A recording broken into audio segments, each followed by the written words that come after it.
Hello दोस्तों, welcome back. एक बार फिर से स्वागत है हमारी यूट्यूब चैनल मरजाना ट्रैवलर की एक और वीडियो पे। आज हम लोग बात कर रहे हैं न्यूजीलैंड के नए पॉइंट सिस्टम के बारे में, जिसने सब कुछ बदल दिया और लोगों के मन में बहुत सारे डाउट है इस चीज को लेके। तो आज हमें बिल्कुल एक सिंपल लैंग्वेज में समझने की ट्राई करेंगे भी ये जो नया 180 पॉइंट सिस्टम को हटा के 6 पॉइंट सिस्टम आया है, तो एक्चुअली वो है क्या, मतलब उसमें क्या क्या चीजें कवर होती हैं और क्या क्या चीजें रह जाती हैं।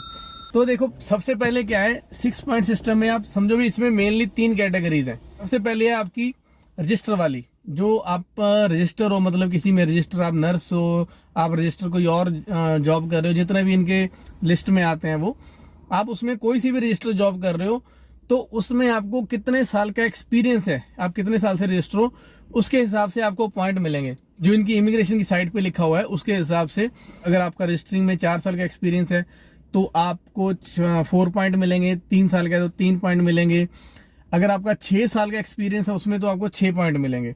तो ये है आपका रजिस्टर वाला, अगर आप किसी ऑक्यूपेशन में रजिस्टर हो, जो इनका रजिस्टर वाला सीन है। जो सेकंड कैटेगरी आती है वो आती है क्वालिफिकेशन के हिसाब से। अब क्वालिफिकेशन में इन्होंने ग्रेजुएशन प्लस हायर डिग्रीज रखी है। इन्होंने लेवल 6 लेवल 5 पहले जो 180 वाले में थे वो चीजें नहीं है, वो चीजें इन्होंने सारी हटा दी हैं। अब क्वालिफिकेशन में इनमें ऊपर से स्टार्ट करते हैं। अगर आपकी पीएचडी है, जिसको रिसर्च डिग्री या डॉक्टरल डिग्री बोलते हैं, अगर आपकी वो है क्वालिफिकेशन, तो आपको सीधे 6 पॉइंट मिलेंगे। अगर आपकी मास्टर्स है तो आप 5 पॉइंट मिलेंगे। अगर आपकी ग्रेजुएशन में डिग्री वाला हिसाब किताब है तो आपको 4 पॉइंट मिलेंगे। अगर मास्टर डिग्री का डिप्लोमा है कुछ, तो आपको 3 पॉइंट मिलेंगे। तो उस चीज का ये है भी, मतलब इन्होंने 7 से नीचे वाले सारे पॉइंट खत्म कर दे तो 7 या 7 से ज्यादा वाले पॉइंट मिलेंगे। तो वो डिपेंड करता है 3, 4, 5, 6। अगर आपकी पीएचडी है तो 6 पॉइंट, मास्टर्स है तो 9, तो उसके बाद 4, फिर 3। तो वो ऐसे ऐसे इन्होंने पॉइंट कर दिए, मतलब 3 से नीचे आपको कोई पॉइंट, आपकी क्वालिफिकेशन काउंट नहीं होगी। तो जो तीसरी कैटेगरी है वो है आपकी सैलरी के हिसाब से, अगर आपकी इनकम के हिसाब से।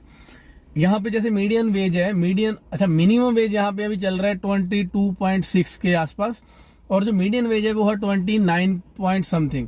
तो हम एक राउंड फिगर लेके चलते हैं। आपका मीडियन वेज हम मान के चलते हैं अभी 30 है, 29 पॉइंट समथिंग है। तो मैं आपको समझाने के लिए एक सिंपल लैंग्वेज में, मीडियन वेज 30 है।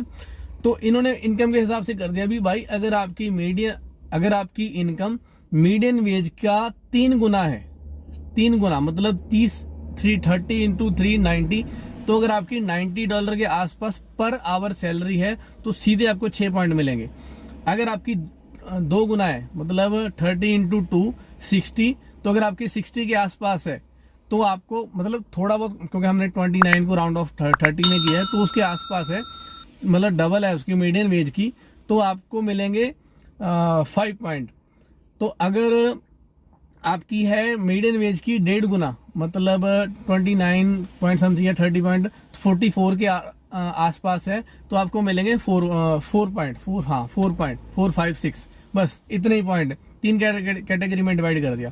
अब इसमें सबसे बड़ा पॉइंट क्या है, ये 3 जो कैटेगरी है ये आपस में क्लब नहीं हो सकती, ये सारी इंडिविजुअल रहेंगी। मतलब ऐसा नहीं कर सकते भी आप भी, अगर आपके पास क्वालिफिकेशन मास्टर डिग्री है और आप इनकम का 1 पॉइंट ले लो, नहीं। या आपका रजिस्टर में आपको 3 साल का एक्सपीरियंस हुआ है, आप क्वालिफिकेशन के साथ उसके साथ क्लब कर लो और 6 पॉइंट पूरे कर लो, नहीं। तो ये 3 जितनी भी ये जो 3 मैंने कैटेगरी बताई हैं, ये तीनों अलग अलग काउंट होंगी। मतलब इनमें से आप सिर्फ एक ही सिलेक्ट कर सकते हो, उसके बेसिस पे आपके जितने भी पॉइंट बनेंगे वो बनेंगे। अच्छा, इसमें क्वालिफिकेशन वाले में एक चीज ऐड करना चाहूंगा।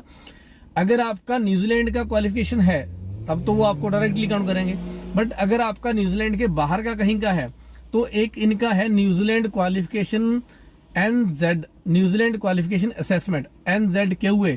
तो वहां पे आप अपनी जो भी आपकी लास्ट डिग्री है उसको आप एक्सेस करवा सकते हो। तो वो आपको बता देंगे भी आपकी डिग्री हमारे यहाँ पे किस लेवल में आती है।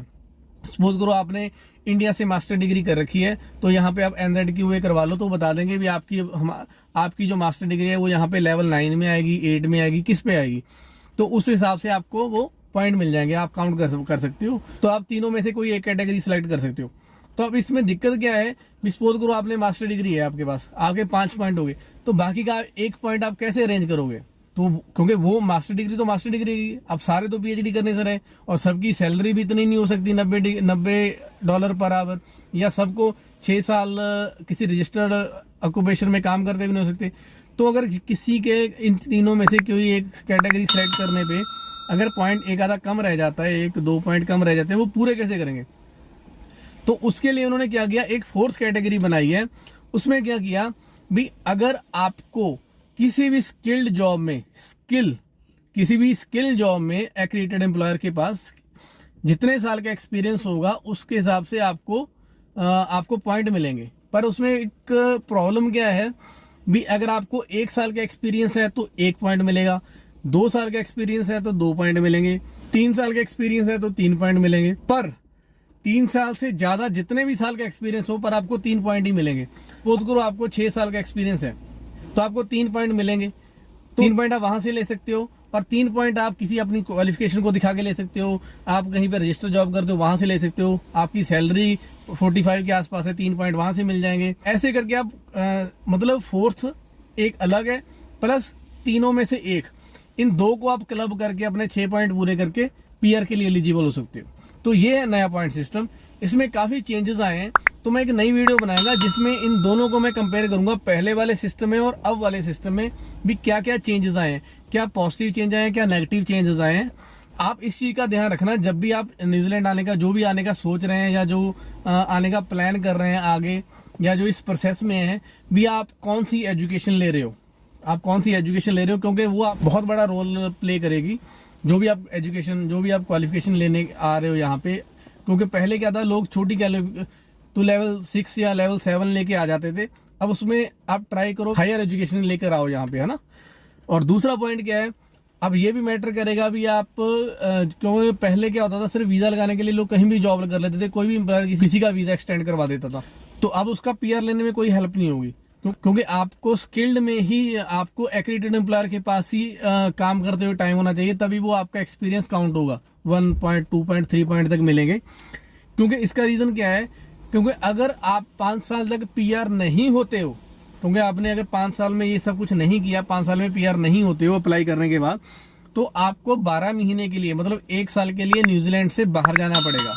अब उसकी दिक्कत क्या होगी, अब नेक्स्ट टाइम जब भी किसी चीज के लिए अप्लाई करोगे, आपको फ्रेश स्टार्ट करना पड़ेगा। काउंट होगा, क्योंकि जब भी वो आप करते हो तो वो साला हर बार यही आपके फॉर्म में पूछेगा, पिछले 6 महीने या पिछले 1 साल में आप न्यूजीलैंड में थे, तो आप तो थे नहीं, तो वो चीज आपका एक गैप पड़ जाएगा, तो वो चीजें फिर से फ्रेश स्टार्ट हो जाएंगी। तो मेरा सिर्फ यही एक यहाँ पे यही है भी, इस नए सिस्टम की, जब भी आप किसी चीज के लिए कुछ भी कर रहे हो, चाहे वो जॉब है, चाहे वो आपकी क्वालिफिकेशन है, हिसाब किताब है, चाहे वो आप स्टडी वीजा पे आने का सोच रहे हो, तो प्लीज इस नए सिस्टम को ध्यान में रख के आप आना, क्योंकि नए सिस्टम के हिसाब से ही अब सब कुछ होगा। तो अब यहाँ आके आप किसी को ब्लेम मत करना भी, यार मुझे तो पता नहीं था भी ये चीज हो गई है। तो मैंने आप सिंपल लैंग्वेज में आपको समझा दिया, होप आप सबको समझ आ गया होगा भी यहाँ पे अब क्या सिस्टम है। फिर भी अगर किसी को इस चीजों में डाउट है, इन 4 कैटेगरीज में कोई डाउट है, तो आप मेरे से कमेंट करके पूछ सकते हो भी क्या चीज है। मैं ट्राई करूंगा आपकी क्वेरीज को रिजॉल्व करने की। जो आपको अगर कोई मेरी इन्फॉर्मेशन पसंद आ रही है तो प्लीज कमेंट करके, लाइक करके मुझे मोटिवेट करो, अपने दोस्तों के साथ सारी इन्फॉर्मेशन शेयर करो। बाकी खुश रहो, प्यार बांटते रहो। तब तक के लिए रब रखा।